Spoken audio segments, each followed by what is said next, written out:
नमस्कार व्यूअर्स, मैं हूं अमीश देवगन और आप देख रहे हैं देश का सबसे लोकप्रिय और प्राइम टाइम का सबसे प्रतिष्ठित और नंबर 1 कार्यक्रम आर पार।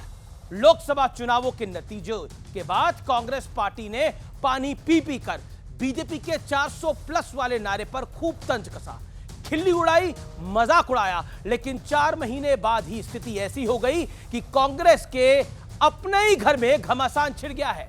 एक दूसरे पर नेता ब्लेम गेम कर रहे हैं। हरियाणा में कांग्रेस अपनी जीत पक्की मान रही थी, यहां तक कि मुख्यमंत्रियों की आपस में लड़ाई चल रही थी, संभावित मुख्यमंत्रियों की। यह सुंदर सपना लेकिन सपना ही रह गया।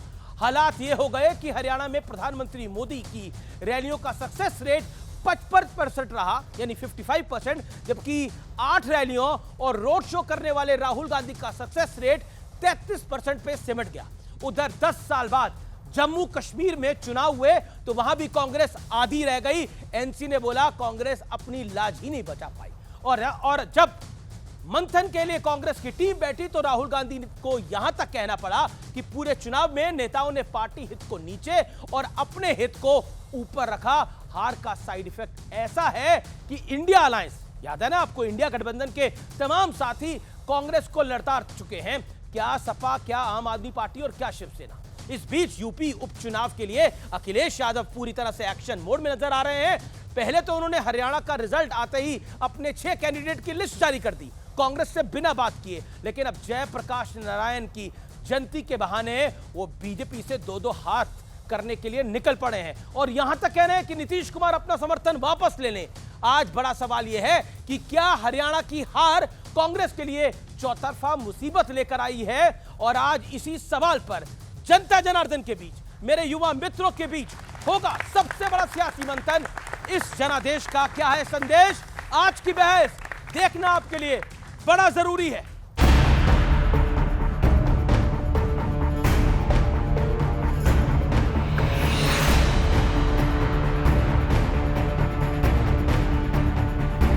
हरियाणा में बीजेपी की बम्पर जीत के बाद अब यूपी में उपचुनाव को लेकर माहौल गर्म है। पहले अखिलेश यादव ने 6 कैंडिडेट्स की लिस्ट जारी की और फिर जेपी की जयंती के बहाने बीजेपी के खिलाफ मोर्चा खोल दिया।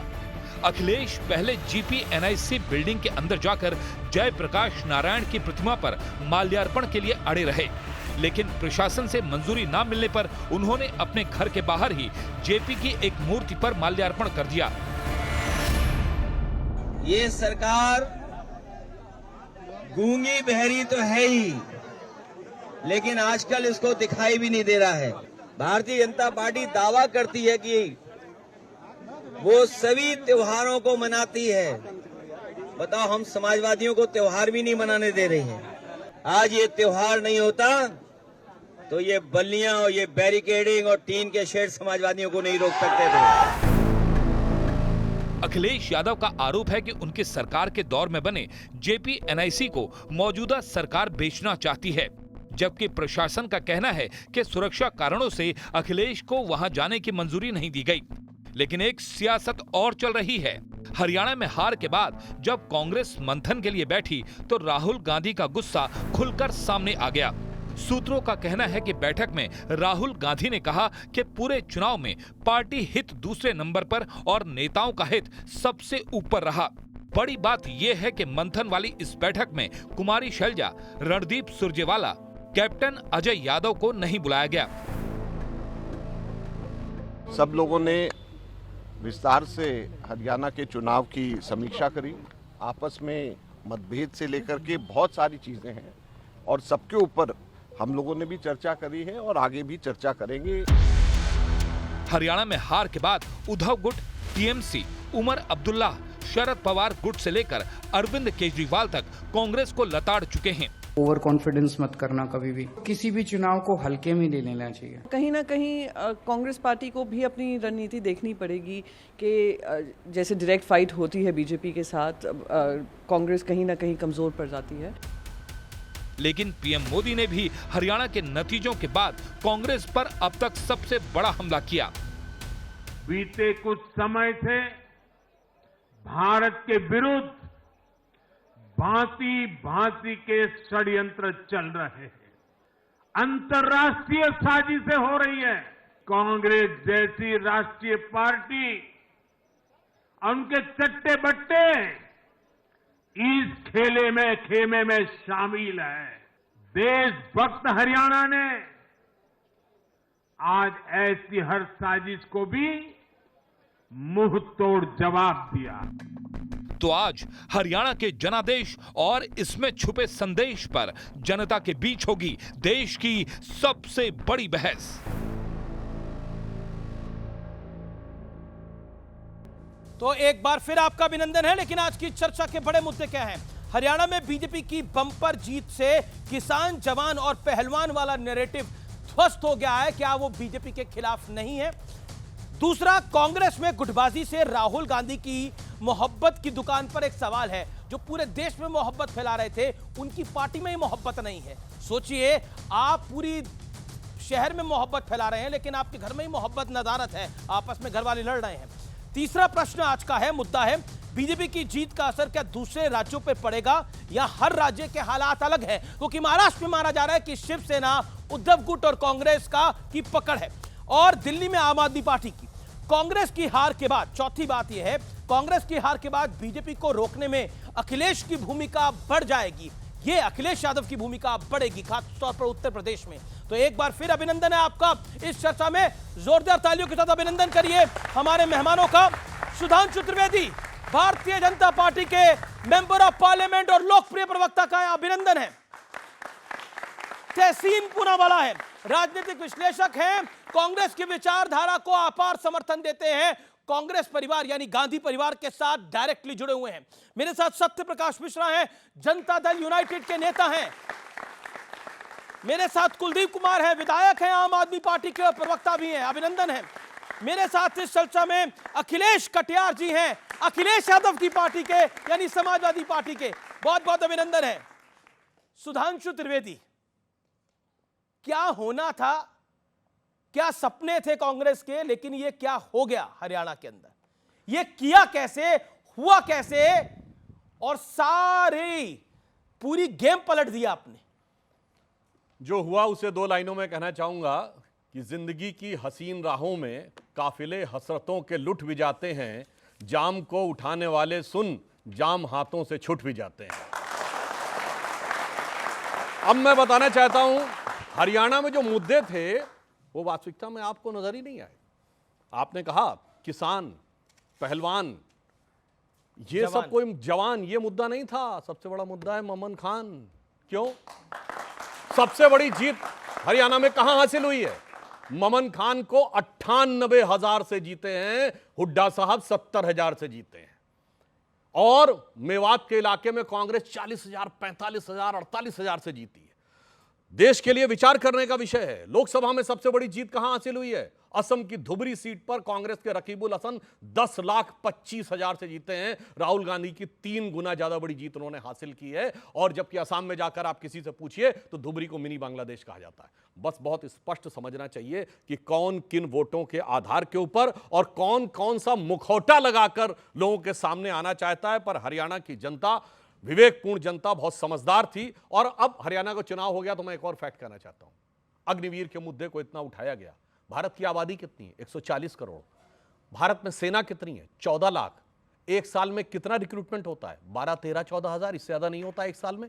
अगर कोई हमारे मन में खोट होता, मोदी जी के मन में, तो हम ठीक है 14,000 ही वैकेंसी निकालते और 14,000 को रख लेते। पर उन्होंने कहा नहीं, 50,000 वैकेंसी निकालेंगे ताकि जो बाकी लोग हैं ट्रेंड होकर नए ढंग से आगे जाएंगे। पर आप कल्पना करिए, 140 करोड़ के देश में 14,000, 0.0001% के लिए देश के नौजवानों को भड़काकर आग लगाने का काम किया गया। आप सोचिए कि किस ढंग के नैरेटिव सेटअप करने का यह प्रयास किया जाता है। और फिर मैं एक बात जो कह चुका हूं उसको फिर रिपीट करता हूं। लोकसभा में क्या कहा था? हर परिवार की महिला को 1 लाख रुपए देंगे। देश की आबादी 140 करोड़, 4.5 लोग पर पर्सन पर परिवार हैं औसतन। भारत में 4.5 से डिवाइड करिए, 31 करोड़ आता है। यानी 31 लाख करोड़ हम बांट देंगे। और भारत की रेवेन्यू रिसीप्ट जो पिछले बजट में 26,80,000 करोड़ है। 26,80,000 करोड़ भारत सरकार की आमदनी है। और देश में भड़का रहे हैं कि हम 31 लाख करोड़ बांट देंगे। और हकीकत है कि जब बांटने की बात आई तो टॉयलेट पर टैक्स लगाना पड़ गया।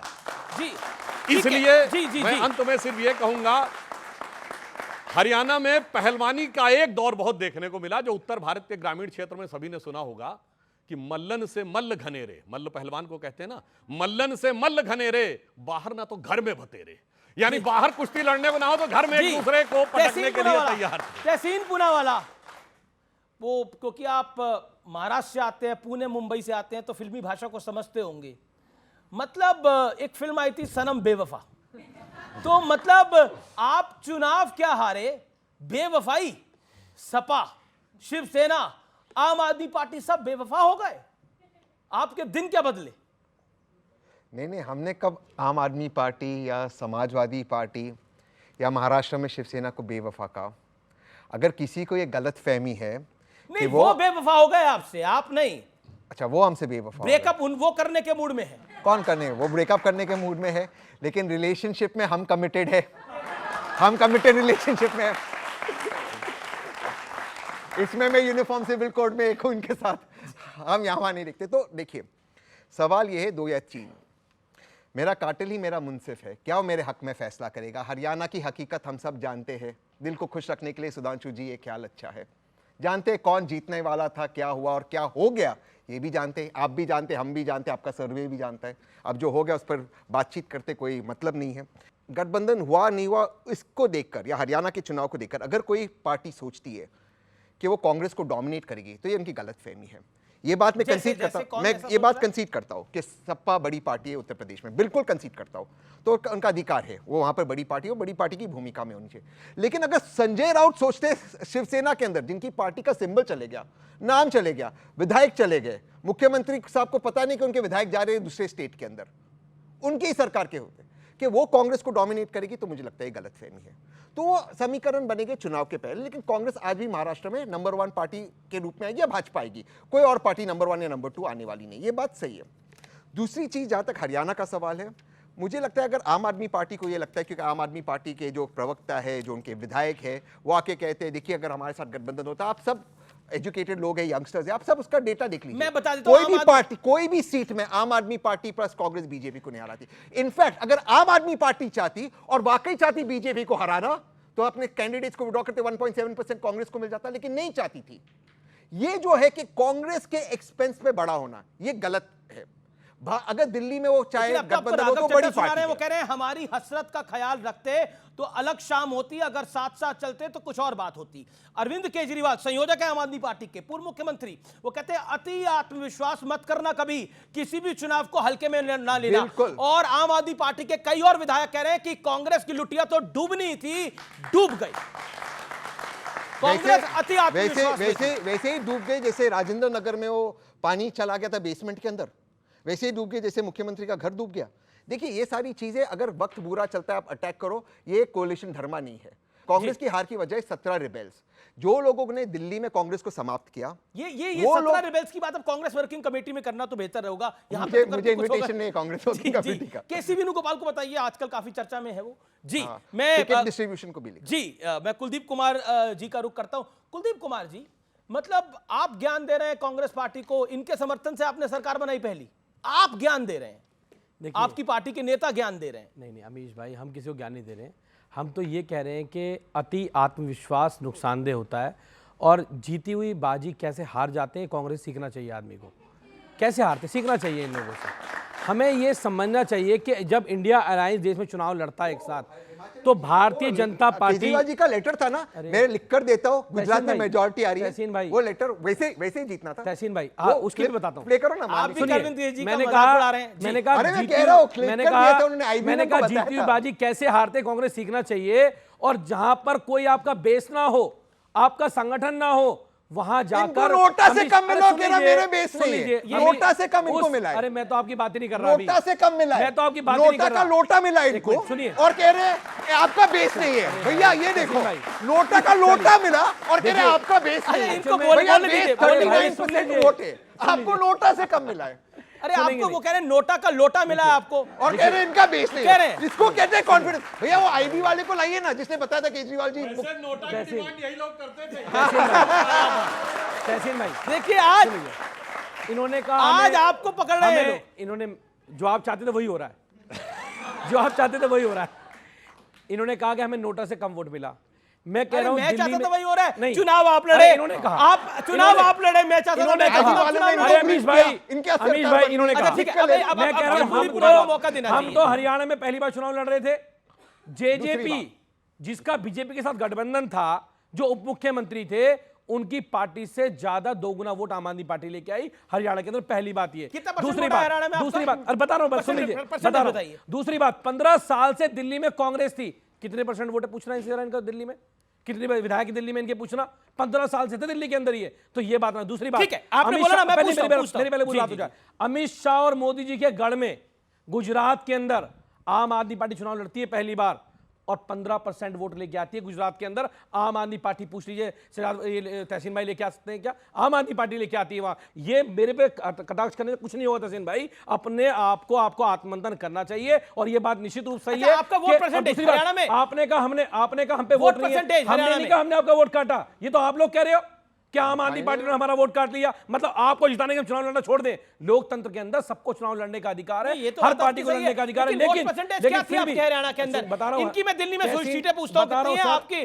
आपका वोट परसेंटेज क्या था? केरल में बीजेपी का पूछ लेना कितना था, बता देंगे। केरल में बीजेपी का कितना था, पूछ लो कितना है, बताइए ना। बीजेपी केरल में कितना था, केरल का चुनाव, अरे बताया बीजेपी केरल में कितना था, हरियाणा का चुनाव हुआ तो हरियाणा के बारे में पूछूंगा क्यों भाई? नहीं नहीं, केरल में पूछ लीजिए, बता दें। अच्छा आप बताइए चुनाव कहां का हुआ अभी? अमीश भाई खड़े होके बोलिए, कहां का हुआ चुनाव? जम्मू कश्मीर। सुनिए, केरल में 16.8% बीजेपी का वोट है, एक लोकसभा जीती है और नंबर 2। हरियाणा में वोट शेयर बताइए। मैं हरियाणा में उनका भी वोट शेयर पूछता हूं, आपका भी वोट शेयर पूछता हूं, ठीक है? जेजेपी से दुगना सा पूछिए, जेजेपी कितना था आपका? पूछिए जेजेपी कितना था? अरे ऐसा क्या नंबर है जेजेपी, आप बताइए जेजेपी कितना था?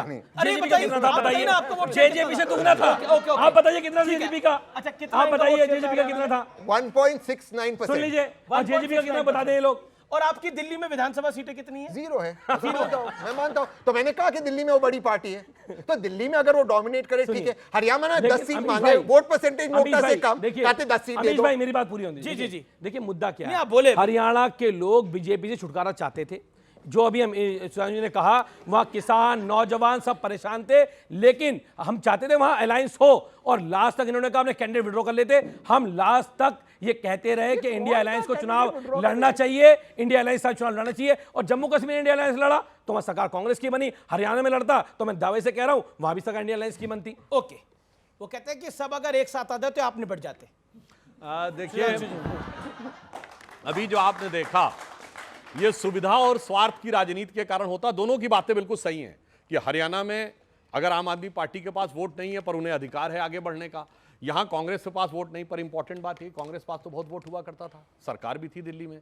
हमारा वोट तो विधानसभा में दिल्ली में 38-39% इंटैक्ट है और लोकसभा में 54-55% मिलता है। ये बताइए, ये आम आदमी पार्टी के पास वोट गया कौन सा है? कांग्रेस का। ये वही वाला वोट गया है जिसके लिए आम आदमी पार्टी हरियाणा में कोशिश कर रही है कि तू मेरे पास आ जा। जो इन्होंने रिलेशनशिप की बात कही थी ना, वो रिलेशनशिप बड़ी मजेदार है। वो एक ही लैला के कई मजनू हैं। और कोई कहता है मैं तेरा आशिक पुराना तो देख। अब देखिए क्या हो गया उत्तर प्रदेश में, और बड़ी समस्या हो गई है। मुलायम सिंह जी ने कहा था अखिलेश से कभी घर मत दिखाना कांग्रेस को, अब उन्होंने घर दिखा दिया है। तो जानते क्या हो गया है उत्तर प्रदेश में? स्थिति क्या है कि वही पुराना वाला वोट बैंक जिसका पुराना आशिक कांग्रेस है और आज का जो है समाजवादी पार्टी है, अब वो पुराना आशिक अगर लौट आए तो पुरानी फिल्मों में होता था ना, जब वो लौट आता था तो बड़ी समस्या हो जाती थी। ये सारा झगड़ा इसी का है। मगर इन्हें गीता का ज्ञान ध्यान रखना चाहिए। जो कल किसी और का था आज तुम्हारा है, कल किसी और का होगा। लड़ाई मत लड़ो तो ज्यादा। अच्छा अमीश भाई कुलदीप कुमार से 70 प्रकाश भूषण अखिलेश इन्होंने कहा, मुझे पूछना है कि 2013 में 28 सीटें इनके पास थी, 2013 में 32, आपके पास 32 थी, हाँ 32 सीटें थी। आज 2024 में हम लोग खड़े हुए हैं, 8 सीटें। कितनी सीटें इनके पास? 8। इनका वोट बैंक कहां गया? इनकी सीटें कहां गई? कौन लेके चला गया? आम आदमी पार्टी जो काम की राजनीति करेगा, जो शिक्षा और स्वास्थ्य की राजनीति करेगा, उसको जनता चुनती है, उसको जनता वोट देने का। कांग्रेस की 8 सीटें थी, वोट 22-23% था। इन्होंने आपकी पालकी ढोई और वो 7 तो 50 है हमारे पास। इनका वोट लेंगे 50 है। ये बात तो आपने कांग्रेस का वोट लिया। मैंने क्या बोला? अगर 22 उनके पास, आपने कांग्रेस को निपटाया, मैंने कहा कांग्रेस के कंधे पे चढ़कर। बिल्कुल नहीं, उन पे 22 था, हम पे आज 54 है। वो वैसे किसका आया? एक इनकी तारीफ करनी पड़ेगी। बात बोलूं, इन्होंने गुजरात में शानदार प्रदर्शन किया, कांग्रेस का वोट हाफ कर दिया। पंजाब में कांग्रेस का स्विच ऑफ कर दिया, दिल्ली में कांग्रेस को साफ कर दिया, फिर ये कहते हैं कि हरियाणा में कांग्रेस माफ कर दे। ऐसा नहीं समझेगा। अच्छा ठीक है, और दिल्ली की अमीश भाई बीजेपी और आम आदमी पार्टी, बीजेपी और आम दिल्ली आदमी की पार्टी एमसीडी से ये तो कांग्रेस के अमीश पीछे भाई ही पड़ गए हैं पूरी तरह दिल्ली से। की एमसीडी में 15 साल से बैठी भाजपा को भी दिल्ली से साफ कर दिया झाड़ू ने अब की बार। ठीक ये है, बता दूं आप लोगों को। ठीक है, ओके। स्टैंडिंग सत्यप्रकाश काउंसिल सारे मिश्रा, हमारे जीत ये गए। हो क्या गया, ये हो क्या रहा है? मौसम का जादू है। एक आप लोगों ने सिनेमा से बात को शुरू की थी कि वो कह रहे हैं अब कि हम आपके हैं कौन, उसमें एक लाइन है, ये मौसम का जादू है मितवा, ना अब दिल पे काबू है मितवा। और ये दोनों दीवाने सब जुटे थे, पतझड़ के मौसम में जुटे थे, कुछ पत्ते इन्होंने चुने थे, उन पत्तों में खुद से आग लगाई। पहले तो उनका घर नहीं जुड़ा हुआ था, वो महाभारत जोड़ने निकले थे, लेकिन घर का पता नहीं, घर फूटा फूटा था, तो सब लूटा लूटा हो गया उनके साथ। अब ये सवाल इसलिए पूछ रही है आम आदमी पार्टी, दिल्ली का चुनाव आना है, महाराष्ट्र का चुनाव है, न तो शिवसेना भी उनको कोस रही है। हमारे मोहल्ले में छोरा हुआ करता था, जब वो फेल हो गया तो बोला सब ट्यूशन पढ़ाने पहुंच गए उनको। तो वो राहुल गांधी की वही स्थिति है, छोरा फेल हो गया फिर से। पहले हमने सुना था एक गाने में कि जलेबी बाई होती, इस बार सुना जलेबी भाई भी है। तो जब ऐसी स्थिति है, थोड़ी सी सीरियस पे आते हैं। वास्तविकता सुधांशु त्रिवेदी जी ने बहुत स्पष्ट शब्दों में हरियाणा की पूरे गणित को राष्ट्र के सामने रखा है कि यह चिंतनीय विषय है कि क्यों ऐसी घेटुइज्म वोट बंदी में वोटों में भी हो रहा है। और सबसे बड़ी बात जो सरकार वहां चल रही थी, और नरेंद्र मोदी, बताइए हरियाणा के जो नतीजे है, आपको उम्मीद था यही नतीजा है? बिल्कुल, मैं आपके डिबेट में खड़ा था और मैंने ये कहा था कि राहुल गांधी ने जिस दिन कहा कि मुझे आम आदमी पार्टी से समझौता हरियाणा में करना है, उसी दिन समझ गया था कांग्रेस की नैया वहां डूबी हुई है। वो थोड़ा एक मैसेज देना चाहती है आम आदमी पार्टी के साथ। एक बात बताइए, विनेश फोगाट के लिए सब लड़ रहे थे दिल्ली में, आम आदमी पार्टी लड़ रही थी, कांग्रेस लड़ रही थी, आखिर आम आदमी पार्टी ने विनेश फोगाट के खिलाफ प्रत्याशी क्यों उतारा? ये इस बात का सबूत है कि कहीं न कहीं दोनों के बीच ऐसी अधिकार है वो उनको, हाँ, अधिकार है। लेकिन कभी कभी ऐसा होता है कि जो लड़की खेलने गई थी राष्ट्रमंडल खेलों में, ओलंपिक में पदक जीत कर आई, कम से कम आम आदमी पार्टी को इतना तो करना चाहिए था। अब सवाल है कि अखिलेश जी ने कुछ कहा है नीतीश जी के बारे में। जी। जयप्रकाश नारायण की जयंती है, पहले तो उनको नमन प्रणाम। अखिलेश जी, आप में एक चीज बचा है जेपी का, आप किस नीतीश जी को कह रहे हैं वापस जाने, और किनके साथ कह रहे हैं जिन्होंने जेपी की हत्या की, उनके विचारों की हत्या की, संविधान की हत्या की, सबको जेल में डाला, उसके साथ कह रहे? राहुल गांधी से भी चढ़वा लीजिए एक फूल, जेपी पर मान जाएंगे, अंबेडकर पर मान जाएंगे। अखिलेश कटियार जी, एक तो आपका नाम बहुत अच्छा है क्योंकि अखिलेश यादव का भी की पार्टी से आप आते हैं। कटियार साहब, एक सवाल मेरा आपसे ऐसा है कि एक तो आपने जले पे नमक छिड़का, जले पे नमक कैसे छिड़का? कांग्रेस एक दिन पहले हारी थी, अगले दिन आपने 6 लोगों की टिकट मतलब 6 सीट्स अनाउंस कर दी। पॉइंट नंबर 2, अब जिनको आपने आह्वान किया उन्हीं पार्टी के नेता प्रवक्ता कह रहे हैं कि जेपी की बात करने का तो अधिकार ही नहीं है समाजवादी पार्टी को, वो तो मूलतः एक परिवार की पार्टी है। हम लोगों ने जयप्रकाश जी के नाम पे 750 करोड़ में एक बहुत बड़ा सा इंटरनेशनल सेंटर बनाया कि यहाँ नौजवान लोग वहाँ जाएं। इस देश के जो स्वतंत्रता संग्राम सेनानी थे, लोकतंत्र सेनानी थे, जिन्होंने इस देश को बनाया है, संविधान के लिए जिन्होंने जीवन दिया, उनके बारे में नौजवान पीढ़ी जाके पढ़े। लेकिन 10 साल हो गए, बीजेपी ने उस पर ताला लगा रखा है। आज मेरे नेता माननीय अखिलेश यादव जी जब माल्यार्पण करने जाते हैं तो आप वहां पुलिस लगा देते हैं। और अच्छा, क्या मेरा प्रश्न है, क्या माल्यार्पण करने से विचारधारा, जेपी की जो विचारधारा थी, जयप्रकाश नारायण इस देश के स्वाभिमान है, इसमें कोई दो राय नहीं है, जेपी बहुत बड़ा नाम है, क्या माल्यार्पण करने से उनकी विचारों को आप ले लेते हैं या उनके विचारों को जीवन में उतारना पड़ता है? क्या जेपी के परिवार का कोई सदस्य पॉलिटिक्स में था?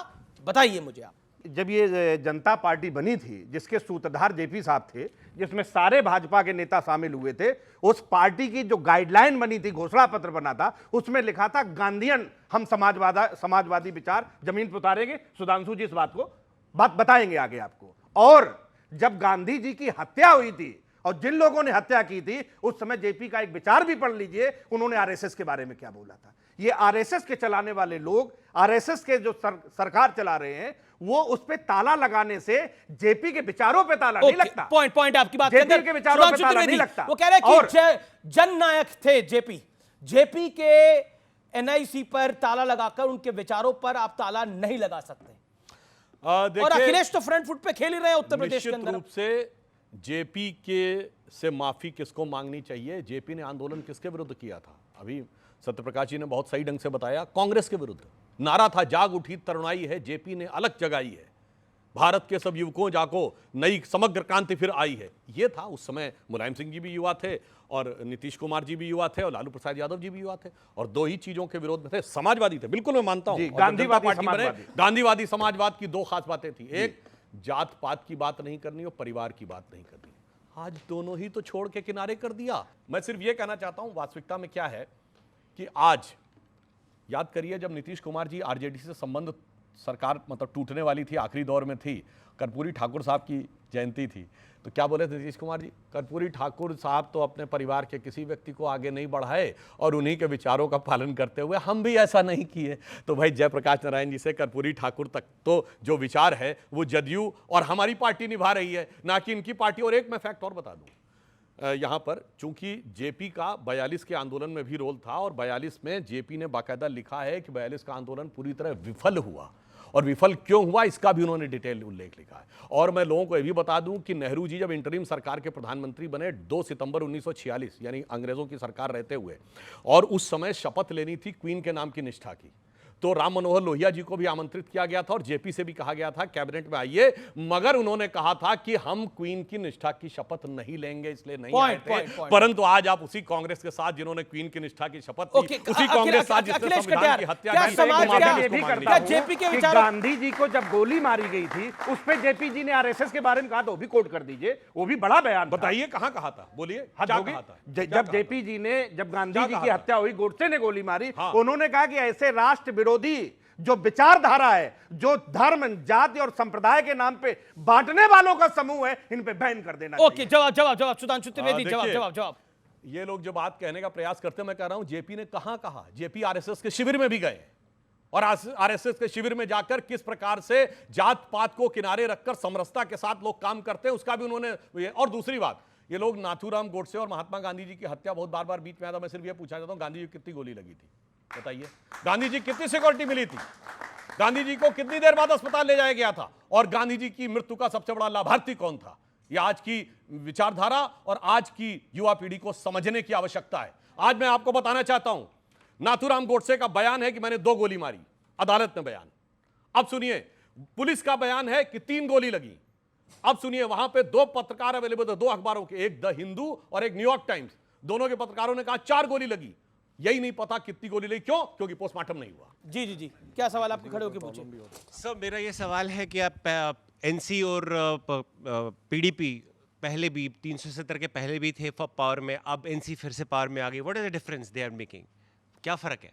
वो कह रहे हैं क्या फर्क है। बिल्कुल सुधांशु, एनसी और पीडीपी दोबारा ही सत्ता में आ गए एक तरह से। मैं बताना चाहता हूं, फर्क ये है कि इस बार जो चुनाव हुए हैं ये उस वातावरण में चुनाव हुए हैं जब आपको पूरे कश्मीर घाटी में ना कोई पाकिस्तान का झंडा दिखा, ना आईएसआईएस का झंडा दिखा, ना पत्थरबाजी दिखी, ना जुमे की नमाज के बाद आके कोई ऐसी भीड़ निकलती हुई दिखी जिसने इंस्पेक्टर अयूब पंडित को गोली मार दी हो। कहीं 90 का दशक था जब लाल चौक के ऊपर राज्यपाल भी झंडा नहीं फहरा सकता था। आज आपने देखा कि लाल चौक के ऊपर देर रात तक चुनाव प्रचार हो रहा था। डल लेक के ऊपर कितने ही टीवी चैनलों ने अपने कार्यक्रम किए और 63% वोटिंग हुई। और आप लोगों को नहीं पता होगा, कश्मीर में चुनाव होते थे 14, 15, 18 सीटें निर्विरोध चुन जाती थी, यानी चुनाव ही नहीं होता था उन विधानसभाओं। जी सवाल। मेरा सवाल सुधांशु जी से। सुधांशु जी, इसके आप जानते हैं कि अभी जो चुनाव हुआ उसमें सारे मुद्दे उठे और मणिपुर का भी मुद्दा हर बार उठता है, तो मेरा यही सवाल है कि मणिपुर वाले केस पे आज तक बीजेपी चुप क्यों है? मणिपुर पे चुप क्यों है बीजेपी? मणिपुर पे बीजेपी नहीं चुप है। मणिपुर के ऊपर ये लोग मुद्दा बनाना चाहते हैं। साहब बताइए, केंद्र सरकार के विरुद्ध अविश्वास प्रस्ताव लाए थे ना, तो मणिपुर विधानसभा में क्यों नहीं लाया विश्वास प्रस्ताव? दिल्ली में प्रदर्शन होता, इंफाल में क्यों नहीं होता? इंफाल में एक बयान तक नहीं होता, सिर्फ दिल्ली में बयान होता है। इसका अर्थ यह हो गया कि मणिपुर के मुद्दे को लेकर देश में राजनीति करनी है, मणिपुर से लेना देना नहीं। मेरा एक सवाल है, ये गोडसे को क्या देशद्रोही मानते हैं? अच्छा बताओ, अफजल गुरु पहले बताओ आप। बताओ, बटाला हाउसिंग काउंटर पे, बटाला हाउसिंग देशद्रोही है, शाहीन बाग में देशद्रोही है, मैं कह रहा हूं। आप बोलो जी एक सेकंड, आप बोलो कुछ सुनाई नहीं दे रहा, कुछ मनीष सिसोदिया ने बोला था शाहीन बाग मेरे दिल में, शाहीन बाग में देश विरोधी घटना हो रही थी कि नहीं? बोलिए। अफजल गुरु देशद्रोही है, मैं कह रहा हूं चैनल पे। फिर उस कांग्रेस के साथ क्यों खड़े आप हो? बोलो, उस अफजल को शहीद मानने वाली पीडीपी के साथ सरकार चलाने का काम इन लोगों ने किया। सुनिए, तो क्या हाल हुआ इनका? क्या हाल हुआ उसके बाद इनका? क्या हाल हुआ बीजेपी का? बोले गोडसे मुर्दाबाद, विषय में आते हैं, विषय में आते हैं। बोले गोडसे मुर्दाबाद, बोले गोडसे मुर्दाबाद, बोले गोडसे शर्मिंदा है, बोले बोलता हूं, गोडसे मुर्दाबाद। मुर्दाबाद, चिल्लाओ मत, मैं अफजल बोल रहा गुरु हूं। मुर्दाबाद। मेरा निवेदन है, तुम्हारी आप सरकार बोलो ने गोडसे तुम मुर्दाबाद। शर्मिंदा है वालों के खिलाफ बोलो। परमिशन नहीं दी हिम्मत और बोलो। अफजल हालात का मारा वालों के साथ क्यों बोलो। खड़े हो? मैं बोल रहा हूं। बोलो, हिम्मत है तो बोलो। मैं जवाब देता बोलो ना, हूं। हिम्मत है अब मैं तो। जवाब दूं। अब ठीक है, एक सेकंड, अब आप शांत हो जाइए, शांत हो जाइए। नहीं एक शांत हो जाइए, एक करके। सुधांशु और कुलदीप कुमार जी, एक कुलदीप कुमार, आप विधायक हैं, आप सीनियर नेता हैं, शांत होइए। मैं बोल रहा हूं। हाँ ठीक है। महात्मा गांधी एक व्यक्ति नहीं है, महात्मा गांधी एक विचार है, वैचारिक अधिष्ठान है। उस विचार को गोडसे ने मारा। अरे भाई पूरी अब बोलने देंगे आप? पूरी बात तो बोलने आप दीजिए। देखिए, देखिए उस विचार को गोडसे उस ने विचार मारा। को किसने मारा मैं बता रहा हूं। महात्मा गांधी का वैचारिक अधिष्ठान था राम राज्य। महात्मा गांधी का प्रतिदिन का भजन था रघुपति राघव राजा राम। महात्मा गांधी का अंतिम वाक्य था हे राम, जो उनकी समाधि पे लिखा है। जिस दिन हलफनामा दिया गया राम झूठे थे, राम थे नहीं, विचार की हत्या उस दिन हुई।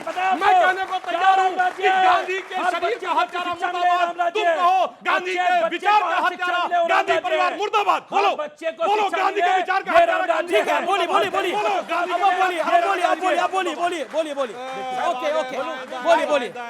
हो गए रघुपति अफजल हर आ रहा हूं, आपकी बता रहा हूं। वालों की सुनिए टीडीपी के साथ समझौता करके बिल्कुल सुन लो। ठीक है, एक सेकंड आप बोले, 30 सेकंड, 30 सेकंड, 30 सेकंड, एक second Sudhanshu ji, 30 second, then Satyaprakash Mishra, Raghupati then Tehseen पूरा वाला। सबको समिति दे भगवान, पहली बात। दूसरी बात, इन्होंने बोला राम राज्य। राम राज्य क्या है? हर गरीब से गरीब बच्चे को अच्छी शिक्षा मिले, ये राम राज्य है।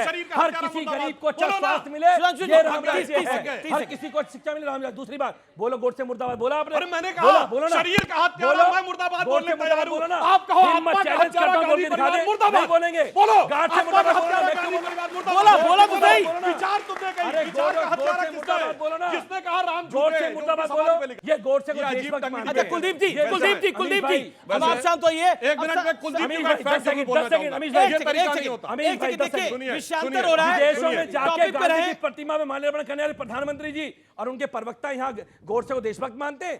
गोडसे मुर्दाबाद किसने कहा? बोलो, किसने कहा? मुर्दाबाद तो मैं तो कह रहा हूं, बोलो, बोलो, मुर्दाबाद, बोलो ना, विचार बोलो का ना, हत्यारा हिम्मत है तो मुर्दाबाद। बोलो। एक सेकंड, और मैं बोलो, सुनिए, गोडसे मुर्दाबाद। मुझे बीच में हिम्मत है तो बोलना बोलो। होगा। मैं फैक्ट बताता हूं, सुनिए। अफजल हम शर्मिंदा है, तेरे कातिल जिंदा है। ये कब हुआ? ये फरवरी 2015। और आपको पता है 2.5 साल मुकदमा क्यों नहीं चला? इनकी सरकार ने परमिशन नहीं दी। झूठ, इनकी ड्रामाटिक सर बताओ डेट, मुकदमे की डेट बोलो, मुकदमे की डेट बोलो, मुकदमे की डेट बोलो। बेकार की बात करने लगते हैं। तेज चिल्ला के, तेज बोल के, झूठ नहीं बोल बोलो, सकते हो। डेट बोल दो सुन लो ना। मेरी बात, बता क्या देता हूं। परमिशन दी थी दिल्ली में उनके खिलाफ? मुख्यमंत्री खालिद पे के तुमने खिलाफ मुकदमा परमिशन चला, बताओ किससे कब दी थी? परमिशन डेट दी? बोलो, डेट बोलो, डेट बोलो। मुख्यमंत्री पर अभी मुझे चला किस परमिशन ली तुमने? बताओ ठीक है, जरा। अब सत्य बताओ। प्रकाश अरे भाई वो अब आप शांत, कुलदीप, झूठ कुलदीप, बोलते हैं, कुलदीप, कुलदीप, शांत। झूठ का सत्य प्रकाश डेट मिश्रा। बता दो ना, मुझे झूठा साबित अच्छा, कर एक दो। सेकंड, देखिए, मैं बहुत जिम्मेदारी से कहूंगा कि गांधी के हत्यारे की मुर्दाबाद इस देश में तमाम पार्टियां करती है और करना भी चाहिए, लेकिन मैं बहुत जिम्मेदारी से कह दूं, सबके बीच में नहीं, गलत है ये तरीका ठीक नहीं है। अरे मैंने कह दिया ये क्या गांधी का तरीका है? हत्यारा मुर्दाबाद। मैं तो नाम नहीं लेना चाहता उसका अपने मुंह से, मैं उस हत्यारे का नाम अपने मुंह से लेना नहीं चाहता। गांधी का हत्यारा मुर्दाबाद, गांधी के विचारों का हत्यारा मुर्दाबाद, ये भी होगा। लेकिन ये इस देश में एक पार्टी ऐसी बनी जिसका मुख्यमंत्री अमेरिका गया तो आरोप है कि खालिस्तानियों से मिला। बोल खालिस्तानी मुर्दाबाद। तुम्हारा अगर है हिम्मत, बोल के दिखाओ तू। बोल खालिस्तानी मुर्दाबाद। खालिस्तानी मुर्दाबाद बोलो। बोलेगा क्या? अडानी से यारी और देश से गद्दारी। अडानी से अरे क्या बात कर रहे हो, क्या बात कर रहे हो? खालिस्तानी का मुकाबला अदानी से कर रहे हैं? नहीं नहीं नहीं नहीं नहीं नहीं नहीं, खालिस्तानी का मुकाबला अदानी से कर रहे हैं। अडानी से यारी और देश से गद्दारी। पूरे देश को अडानी के आते बोलते हो। बोल के दिखा खालिस्तान मुर्दाबाद। भाई खालिस्तान मुर्दाबाद बोल दिया, खालिस्तान मुर्दाबाद हो गया, चुप बोल दिया तो खालिस्तान मुर्दाबाद में बताओ। पूरे खालिस्तानी समर्थकों के साथ बोलो गोड से मुर्दाबाद, बोलो मुर्दाबाद, तहसीन बोलो मुर्दाबाद, गोड से मुर्दाबाद। देखिए इस मुर्दाबाद गांधी का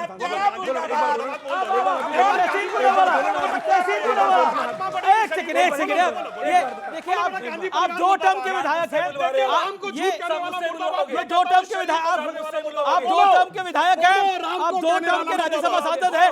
मेरा निवेदन है आप दोनों सीनियर हैं, आप दोनों सीनियर हैं, आप दोनों सीनियर हैं। कुलदीप पानी को सबसे बड़ा प्रोजेक्ट कहाँ मिला है? मोदी जी ने दिया है, मोदी जी ने नहीं श्रीलंका दिया में है। दिया है, बताइए मैंने दिया है, मैंने दिया है, मैंने दिया है। पढ़ी लिखी पार्टी मैंने दिया है। कह रहा है मोदी जी ने श्रीलंका में दिया है। जाके देते हैं, ये तो श्रीलंका मोदी जी का प्रधानमंत्री। अरे हाँ प्रधानमंत्री मोदी जी श्रीलंका में मोदी जी ने कैसे दे दिया? मतलब श्रीलंका में सुनोगे तो मोदी जी ने कैसे दे दिया? हनीश भाई भगो अगर श्रीलंका भी, अगर सुनिए ये कितनी बड़ी बात है, अगर श्रीलंका का देश भी नरेंद्र मोदी चला रहे हैं तो इससे बड़ी बात क्या है भारत के लिए? श्रीलंका का देश भी मोदी जी चला रहे हैं, ये सेल्फ गोल हो गया, ये बड़ा गोल कर दिया आपने। अब तहसीन पूनावाला देखिए अब आपसे राय लेनी पड़ेगी भाई, ये श्रीलंका भी यही लोग चला रहे हैं क्या? अरे श्रीलंका और बांग्लादेश भी भारतीय जनता पार्टी चला रही है, बीजेपी चला रही है। एक सेकंड, अब उनको अधिकार है बोलने का। तहसीन जवाब उनसे ले रहे हो। सीरियस नहीं, ये सीरियस सवाल है भाई। श्रीलंका और बांग्लादेश भी क्या मोदी जी चला रहे हैं?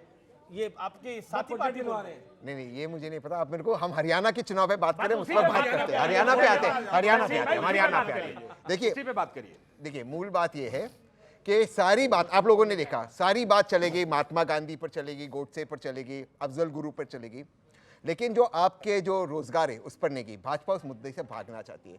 भाजपा इसी तरह मुद्दे को बहकाती है, इसी तरह पोलराइज करती है और इसी तरह मुद्दे से जाना चाहती है।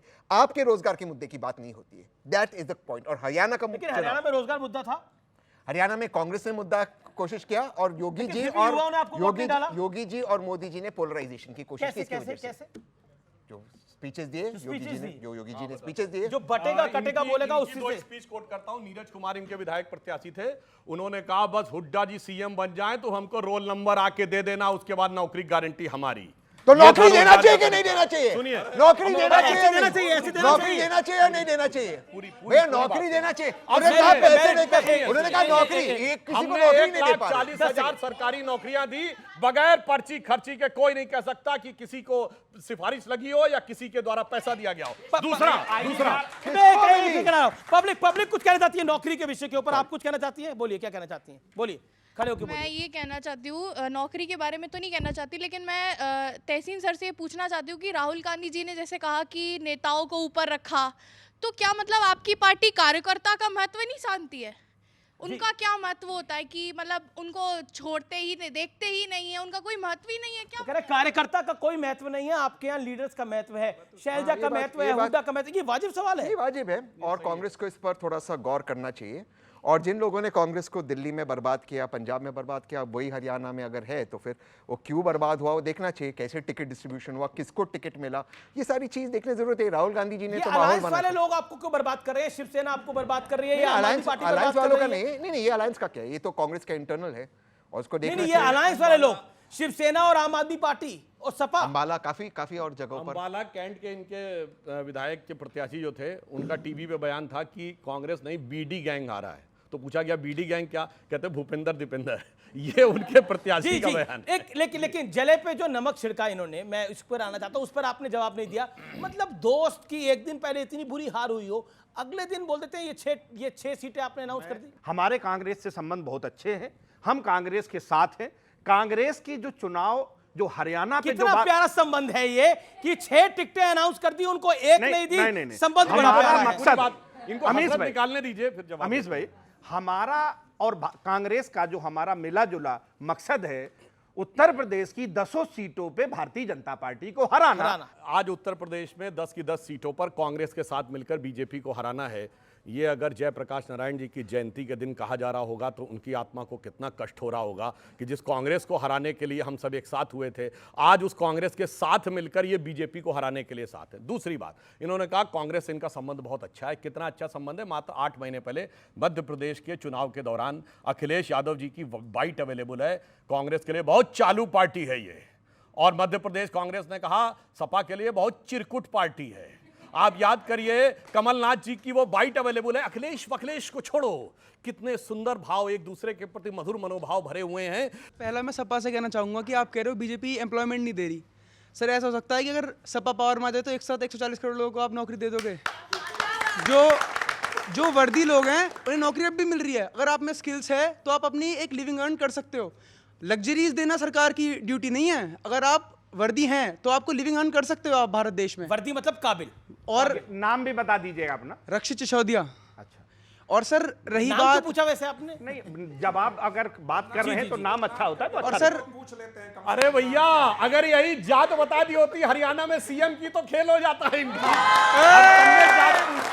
वैसे शुक्र है आपकी जाति नहीं पूछी। आजकल तो जजेस की, यहां तक कि मिस इंडिया की भी जाति पूछी जा रही है भाई। नहीं, मैंने नाम पूछा, जात नहीं पूछी। नहीं, आपने नहीं पूछा। मैं राहुल जी, आपके नेताजी, नौकरियां जो काबिल है उसको नौकरी मिल रही है। नहीं, हाँ काबिल है, लेकिन संविधान में जो एक व्यवस्था दी गई है कि जो लोग हजारों साल से जिन्हें पढ़ने लिखने का अधिकार नहीं था, वो रिप्रेजेंटेशन के माध्यम से उन्हें हिस्सेदारी दी जाए, ये कॉन्स्टिट्यूशन में ये एक प्रोविजन है। एक बात पूरी सुन लें, फिर हम जवाब भी लेंगे।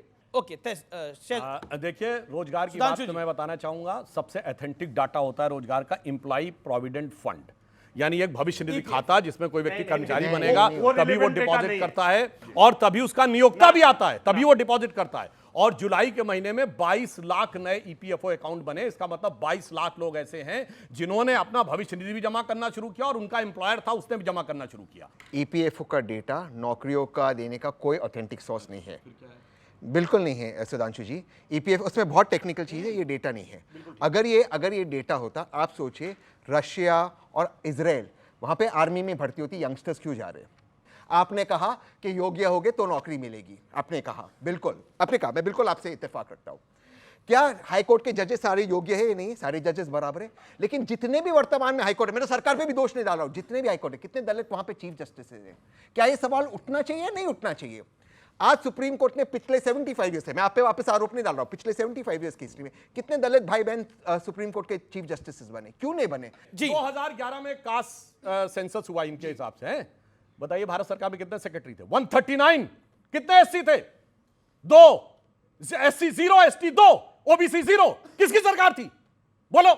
तब जात नहीं कि नहीं? कुलदीप जी, अब मैं आ रहा हूं आपके ऊपर। आपने कागज वगैरह निकाल रखा है, लेकिन मकान के कागज आपको मिल गए हैं? देंगे वो भी। जो बंगला आप चाह रहे थे, आपको तो बंगले का भी इशू बना हुआ है ना, काफी बड़ा। अमीश भाई घुमाइए, मैं बताता मैं घुमा नहीं रहा, डायरेक्ट हूं। बंगले के चक्कर में तो आप लोग घूम रहे हैं, फलाना मिल जाए, ढिमकाना मिल जाए। सुन लीजिए, दिल्ली की एक चुनी हुई महिला मुख्यमंत्री को महिला विरोधी चेहरा दिखाते हुए भारतीय जनता पार्टी ने उनके घर सामान का बाहर निकाल दिया। हम बंगले के भूखे लोग नहीं है, रोड पे सड़क पे बैठ के काम करने के। पहली बात रोड पे बंगला है, सुन लीजिए, वो मिनिस्ट्री का बंगला था, आपको जानकारी नहीं होती है अमीश भाई। पर शीला दीक्षित वहीं रहती थी। सत्यप्रकाश जी, बंगले के ऊपर मैं आता हूं क्योंकि पॉइंट रखा बंगला।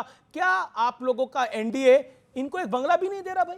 नहीं, बंगला है उनके पास, बहुत बड़े बंगले हैं, सामने झोपड़ी बना लेते, बंगला उठा ही। रुकिए, बंगला नहीं लेने वाले लोग आज बंगला का घंटी बजा रहे हैं। जनता से कहते थे बंगला नहीं लूंगा, गाड़ी नहीं लूंगा, सुरक्षा नहीं लूंगा, आज घंटी बजा रहे। रुकिए, जब अरे चुप उस महिला मुख्यमंत्री ने स्वाति मालीवाल को उसी बंगले में पीटा गया था, कपड़े नहीं खुले, स्वाति मालीवाल के साथ क्या नहीं हुआ? अरे प्रणाम आपको प्रभु, सुप्रीम कोर्ट ने कहा ऐसे बोलोगे पालता इसको सीएम के हाउस में बोलोगे। एक महिला मुख्यमंत्री का आप लोगों ने बंगला खाली करवाया। आप सोचिए इस देश का अलॉट किसने किया था? अलॉट किया है, पीडब्ल्यू ने अलॉट किया है, पीडब्ल्यू ने अलॉट किया है बंगला। अलॉटमेंट लेटर दिखाइए। अरे सुनिए, आप मुझे एलजी का अलॉटमेंट दिखाइए, एलजी का अलॉटमेंट दिखाइए मुझे, आप प्रधानमंत्री आवास के अलॉटमेंट दिखाइए। एक महिला मुख्यमंत्री थी, उससे पहले सौरभ भारद्वाज जी को बंगला अलॉट हुआ सदन जैन की जगह। उस समय इन्होंने ऐसा क्यों नहीं किया? उस समय मनीष सिसोदिया जी का बंगला अतिश को अलॉट हुआ, उस समय ऐसा क्यों नहीं किया? लेकिन आज जब एक महिला मुख्यमंत्री को मुख्यमंत्री आवास अलॉट हुआ, मुख्यमंत्री सुनिए, भाजपा वालों को नहीं मिलेगा, मेरी बात मथुरा सुनिए, रोड का बंगला जीतना कहाँ पड़ेगा गया? उसके लिए। मथुरा रोड का बंगला कहाँ गया? वो मंत्री का बंगला था, आज वो मुख्यमंत्री है दिल्ली की, आज वो दिल्ली के मुख्यमंत्री। मैं बता दूं आपको, जब भी कोई बंगला भाजपा वाले अलॉट नहीं होता बैठ पाएंगे है, उसमें, सीट क्या लानी होता पड़ेगी, है कि जो चुनाव previous जीतना व्यक्ति है, पड़ेगा। ओनर पीडब्ल्यू, तो वो पीडब्ल्यूडी को हैंड ओवर करता है, पीडब्ल्यूडी नए जी, व्यक्ति जी, को देता ठीक है। है, ओके। इवन प्राइम मिनिस्टर भी अगर नया आता है तो पहले उसको टेक ओवर गवर्नमेंट करती, नए प्राइम मिनिस्टर को देती है। यानी अखिलेश मगर यादव, सुनिए, अखिलेश यादव अगर आइए, चुनाव आइए, हारे दिखा देता हूं। तो अखिलेश यादव ने ये योगी लीजिए, आदित्यनाथ को नहीं हाँ, दिया। अखिलेश यादव हैंड ने ओवर योगी दिखा जी देता को हूं, सीधे नहीं दिया। हैंड ओवर दिखा देता सरकार हूं, देती है। झूठ मत बोलिए ना, तहसीन कुछ कहना चाहते हैं हैंड ओवर दिखा देता हूं मैं आपको अभी।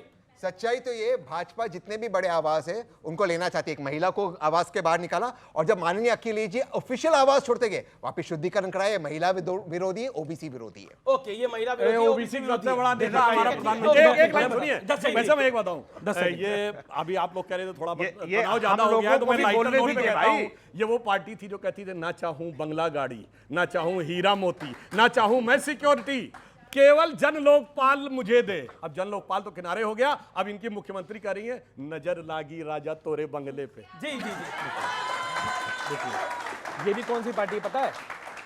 10 लाख 1 लाख का मॉन्ट ब्लैक का पेन लगा के गरीब बताते हैं, 10 लाख का सूट पहन के अपना गरीब बताते हो, अडानी के जहाज में बैठ के अपना गरीब बताते हो, देशभक्त बताते हो, पूरे देश को बेच दिया, सारी एमएनसी कंपनियों को बेच दिया। पहली बात है। दूसरी बात, चुनाव जीत रहे हैं। कहां से जीत रहे हैं?